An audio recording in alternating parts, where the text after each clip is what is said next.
మీరు చూసిన ఈ దేవాలయం చరిత్ర దాదాపు 150 నుంచి 200 సంవత్సరాలైతే ఉందండి. ఒక చెట్టు కింద ఈ దేవాలయం ఉంటుంది. ఆ చెట్టుకి దాదాపు 200 సంవత్సరాలుంది. ఈ శివాలయంలో ప్రత్యేకత ఏంటి అంటే, ముందుగా మీరు చూసినప్పుడు 2 నందులు కనిపించాయి కదండి.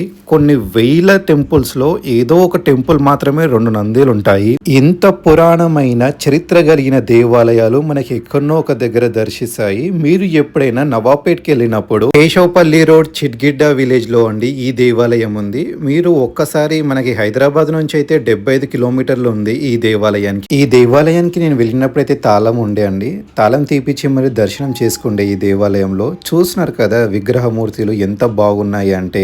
ఎప్పుడైనా ఒకటి గుర్తుపెట్టుకోండి, నిత్యం అభిషేకం జరిగే శివాలయంలో కంటే ఎప్పుడు అభిషేకం జరిగని ఆలయంకి వెళ్ళి మీరు ఒక్కసారి చేస్తే ఆ విశిష్టనే వేరండి. డిస్క్రిప్షన్ లో మ్యాప్ అండ్ లొకేషన్ పెడతాను. నవాబ్‌పేట్లో ఉన్న వాళ్ళకి ఈ వీడియో